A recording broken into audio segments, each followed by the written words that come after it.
Welcome back to the video, and in today's video, we're ranking every single NFL tight end from worst to best. You guys have seen this video with the quarterbacks, you've seen it with the running backs, now we are doing the tight end. We are skipping the wide receivers, and that's just because I have a question for you guys.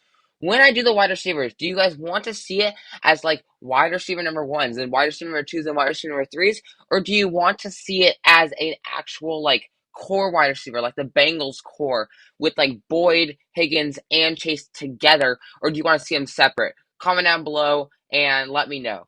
And also, as you can see, this is actually the first tier list I have made because I couldn't find a tier list for the NFL tight ends that would work to give my list right. So I actually made a list, and I'm going to be starting to make lists from now on because it makes it easy, and then I can get all my formatting perfectly right.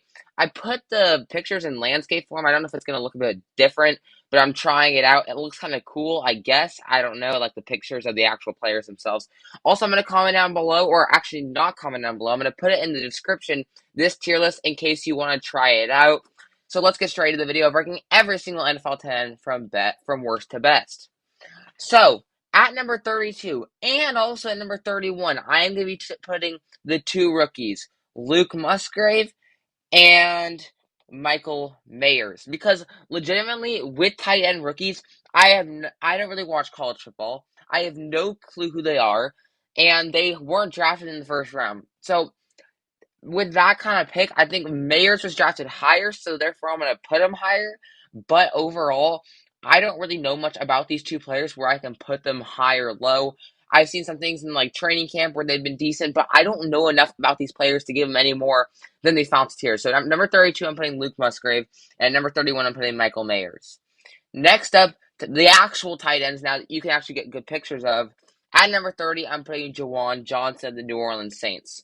Juwan Johnson, Adam Trotman left. He went to the Broncos. He will not be in this list because I put Greg Dulcich in instead because I think that's going to be the starting tight end for the Broncos. But Juwan Johnson's at number 30. We haven't seen him at really all play. I thought Taysom Hill was going to be it. Again, from like number 30 to about number 26, there's going to be a good list of people right here that are new tight ends that just got the starting job, and I have no clue how they are because I don't watch tight ends unless they're a starting tight end because the secondary tight ends, they don't do too much. So Juwan Johnson's going to be at number 30. At number 29, I'm putting Cade Otton. I have heard the name before, but another person I just haven't really seen play. I know that I've seen him have a couple of catches last year, so that's why I'm going to put him ahead of Juwan Johnson, but honestly, I have no clue who he is. So again, these kind of players are kind of hard to rank because they're not a starting tight end before, so haven't really seen them play.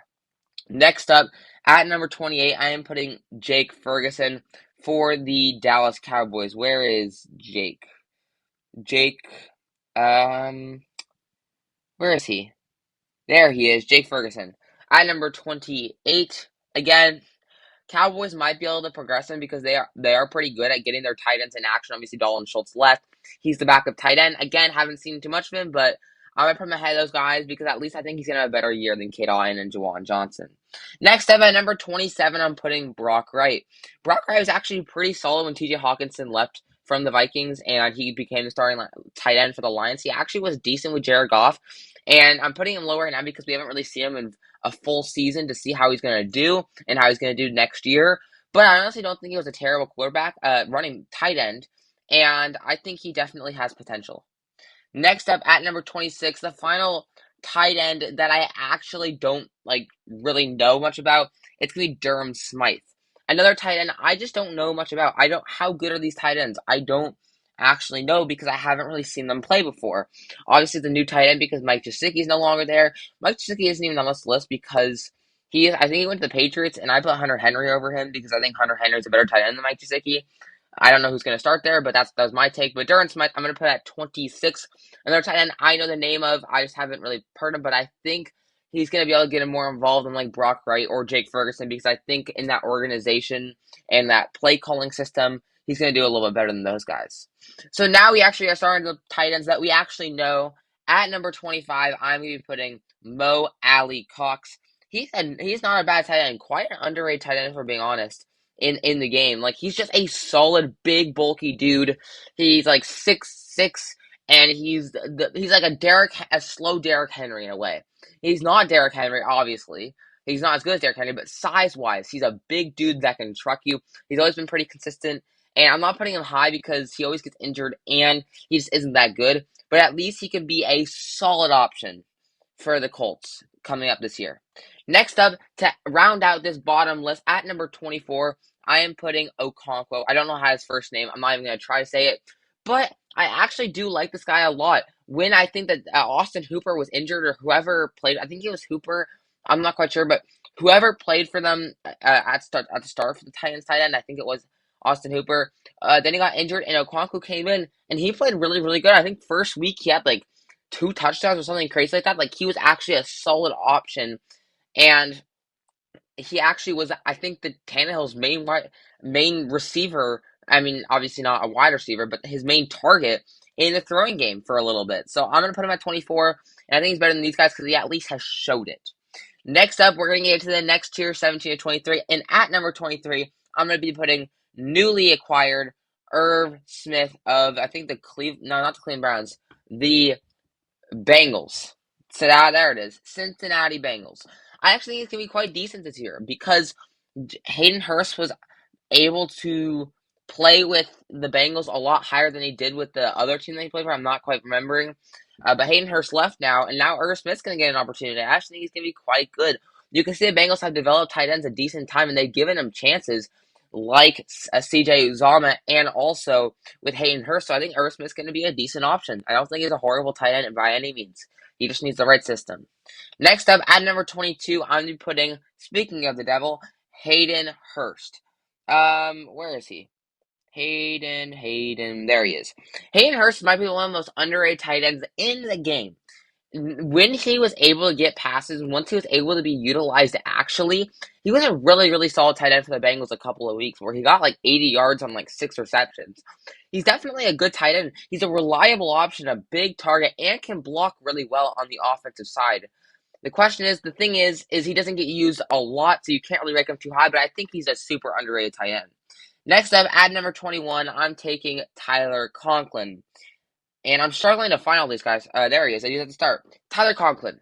I actually really like Tyler Conklin. He's, again, like a big dude, and it seems like it takes a lot to get him down on the ground when he has the ball in his hands. Definitely not a bad tight end. Another solid option, but you're not gonna look at him and be like he's a solid tight end. He's more average than anything else. But if you need him on a team, you can have him, and he'll be a decent option. Next up, at number 20, I am putting Logan Thomas. There's Logan. Again, could be a bit of a hot take here to put Logan Thomas this high after we've seen him injured so much. But Logan Thomas is actually a really, really good tight end. But like I said, he's just been injured so much every single year that hasn't really been able to play a full healthy season since 2020. So if we see a healthy Logan Thomas, we know that he can receive for over 800 yards. But we haven't seen that in nearly 3 years, so I cannot rank him too highly. But I'm still going to give the benefit of the doubt. I'm going to rank him at 20 because I do think this guy's got potential. He just needs to stay healthy.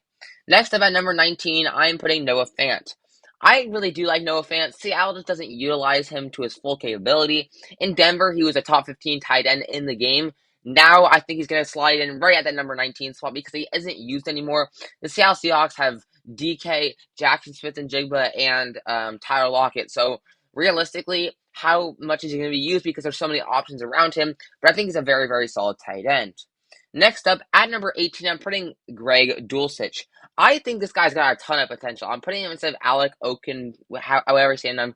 I think he's going to be the starting tight end for the Broncos, and he was really, really good last year when Alec, I can't say his last name, played. Once he got the starting job in like the middle of the season, he ended up being a really valuable player for the Broncos. And even though the Broncos weren't that good that year, he was Russell Wilson's one of his favorite targets. And I tell you, another big dude, reminds me a lot of Dawson Knox, which we'll get on to later. But he reminds me of kind of like a Dawson Knox type thing, and I think it's actually really, really good for the oncoming future. Next up, to round out this tier, at number 17, I'm putting Zach Ertz. Zach Ertz, a top 5 tight end in his prime. Now he's not as good. He's still a serviceable option for the Cardinals, but he's not going to be in that upper echelon 11 to 16 range because, first of all, he's always injured. And second of all, he's just getting older. He's 30 years old plus, and we know that he's getting older. His legs aren't working as well. He's still a solid option, but he's not as good as he used to be, and it's simple as that. Next up to get on this next tier, the middle tier. This is where you're starting to get the tight ends that are really, really noticeable and are like really good. Next up at number 16, I'm putting Gerald Everett. Might be one of the most underrated tight ends in the game of football. What I really like about him is because Eckler, Keenan, Mike Williams are all there. You don't really understand how actually good Gerald Everett is. I mean, as well as the statistics wise, he was actually really good last year. He caught for like 800 receiving yards, and Justin Herbert was passing to him a lot in key situations. And that just shows that's what a good tight end is. It means your quarterback is trusting you, and he's able to block pretty well. He's kind of small. That's my only thing on him, but he's got speed for a tight end as well. So I'm going to put him at 16. I think he's a very, very underrated tight end. Next up, at number 15, I'm going to be putting Tyler Higbee. Tyler Higbee is not a bad tight end by any means. He is a solid tight end. But the Rams, they were injured a lot last year. He had a struggling year. But I will say, he's always been a good option, and he's definitely a solid tight end. He's not average. He's above average. But he doesn't get utilized to his full capability, kind of like Noah Fant. So I can't rank him too highly. But I do really like Tyler Higbee's game. Just a big tight end that can catch the ball whenever you need him to. If Matthew Stafford's healthy, he's going to have a big year, in my opinion. Next up, at number 14, I'm putting the guy who broke out last year, Cole Kmet. He had a massive year last year. Him and Justin Fields were connecting left and right, and he really transformed into that high-pick talent that he was drafted to be. And before the year, he was probably in that 20, maybe even that 24 to 32 range. At the end, he slots in right there at that number 14 spot because he had such a good year. I think he received for over 800 yards and got a ton of touchdowns, was a really big part in the blocking game, and Justin Fields was a reliable source with him. Justin Fields would pass to him because he knew that Cole Kmet would always be open and would always be a reliable target. And now we are getting into the big boys. At number 13, I'm going to be putting Pat Freiermuth. This is where, once you get to the 11 to 16 yards, this is where you really start seeing those big, big talents, the guys that are getting used. And Pat Freiermuth is the definition of a big talent. The dude can just pass touchdowns. The dude can just catch touchdowns. He is a red zone threat. Might be one of the best touchdown red zone threats in the entire NFL for tight ends. Top 5 probably for red zone threat, like for touchdowns. And that's what he's super good at. What I will say is he gets injured a lot, which is a big, big worry for him, and that's why he can't be in that top 10. But if you get him a full season and he can catch like 800 yards and get like 10 touchdowns, which he's definitely capable of doing, then he's going to get in that top 10. But and honestly, for this early in his career, he's been playing amazing. Next up, at number 12, I'm going to be putting Hunter Henry. Hunter Henry is another underrated tight end in my opinion. He left he left. Where did he originally play, actually? I actually don't remember where he originally played. Where did Hunter Henry originally play? I forget. He left whoever his team he originally played for, and he was amazing on that team. And now he went over to New England, and he stayed just doing great. And I feel like people don't really notice it because it's the New England Patriots. They're not good anymore, and they have Mac Jones as their quarterback, and who likes watching New England Patriots football? So I get that and why you don't notice him, but he's actually been a really good tight end and has always been a consistent option. And to end the 11 to 16 category, at number 11, I'm playing David Njoku. This dude is the definition of a big boy. Bro, he is underrated. This dude can catch balls left and right, and the speed that he has, when he gets moving, you cannot take him down. Super underrated tight end. If they can actually have a good quarterback in Cleveland, Deshaun can turn into a decent option, then I think David Njoku is going to have his best year of his career, in my opinion. Now we are going into the top 10 tight ends. This is where you get into the superstars. And at number 10, I'm going to be taking Dawson Knox. Again, a big boy, kind of similar to like a David Njoku. And he's also got a lot of speed, and he's a good threat. And also, again, like Pat Freiermuth, is a red zone threat.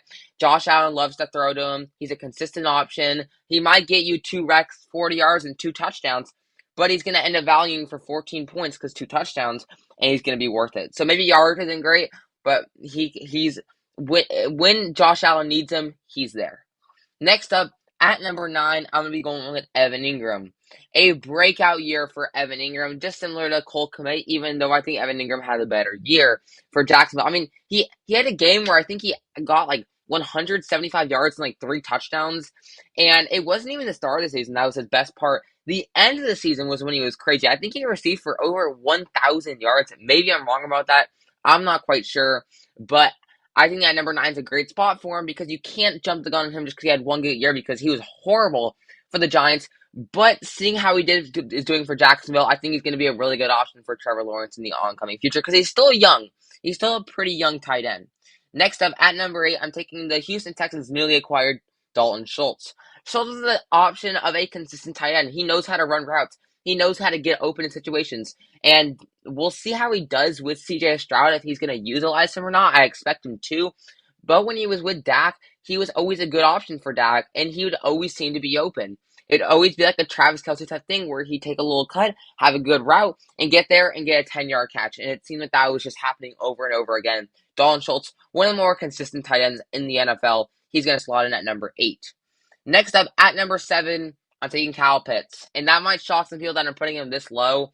He has not been that good. I know he's been amazing, but he hasn't been the capability of being the number 8 pick yet. He got injured a lot last year. His rookie year, he only caught for 1 touchdown. He had like 800 yards, and he got a lot of passes. He got a lot of yardage, and you could see based on the talent that he has, we know he's going to be a good tight end. And I'm putting him at number 7, which is super, super high. I just don't think he's a top tight end yet, top 5 tight end yet, because he hasn't been able to show that he can catch balls when it really, really matters. Next up, at number 6, just missing out on the top 5, I'm putting Darren Waller. Again, another guy just like Kyle Pitts. People might get mad that I'm not putting him in the top 5. I do think he's going to be a top 5 tight end at the end of next year. That's my hot take. He's going to be a top 5 tight end at the end of this year with the Giants. But he just gets injured a ton. When he's healthy, he's amazing. But when you're not playing on the field for more than half the season, you cannot be in that top 5.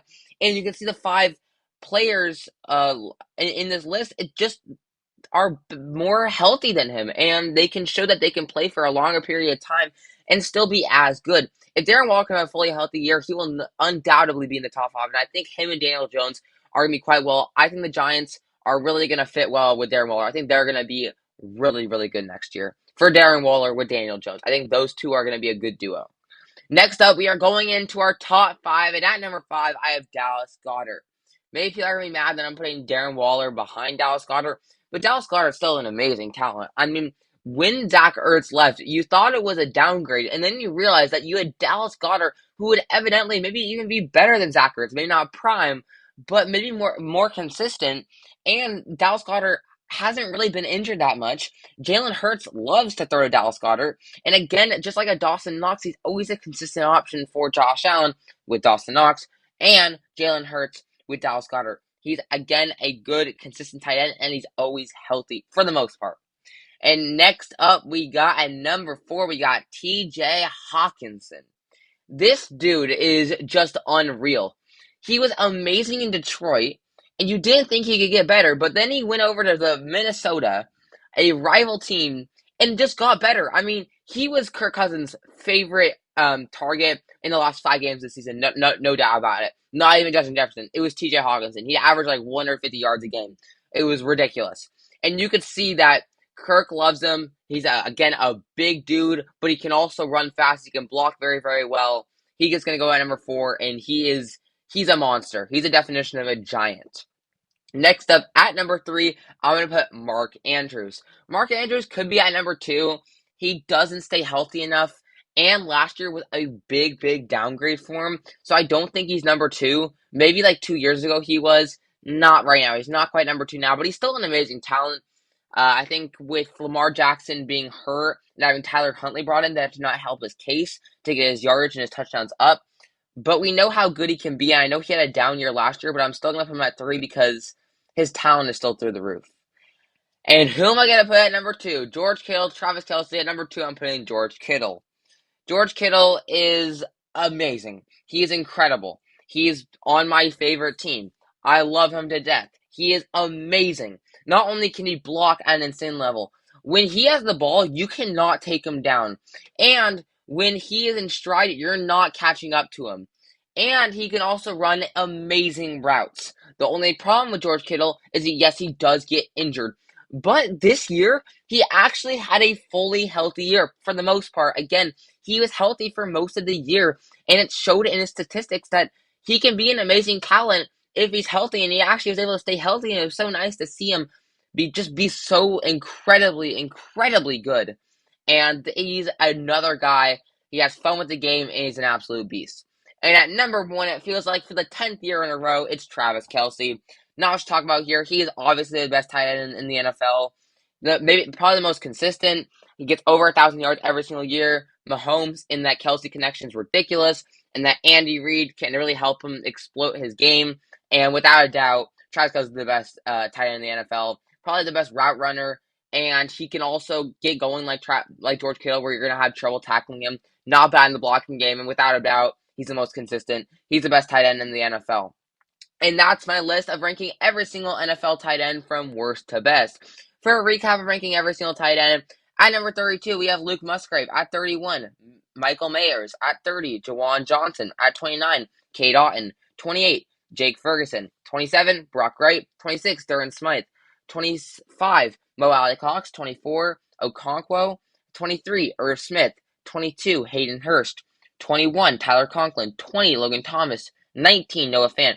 18, Greg Dulcich. 17, Zach Ertz. 16, Gerald Everett. 15, Tyler Higbee. 14, Cole Kmet. 13, Pat Freiermuth. 12, Hunter Henry. 11, Daniel Njoku. 10, Dawson Knox. 9, Evan Engram. 8, Dalton Schultz. 7, Kyle Pitts. 6, Darren Waller. 5, Dallas Goedert. 4, TJ Hockenson. 3, Mark Andrews. 2, George Kittle. And 1, Travis Kelce. I'd love to know down below and if you agree or disagree with any of these takes or these opinions that I did of ranking every single tight end. Again, I'm going to be leaving a copy or in the description. I'm going to be giving you guys this tier list in case you want to fill it out yourself. Send me it and see if your list is different than mine. And I hope you enjoyed this video. Leave a like on the video, subscribe to the channel because we are posting daily. And I'll see you guys in the next one. Peace!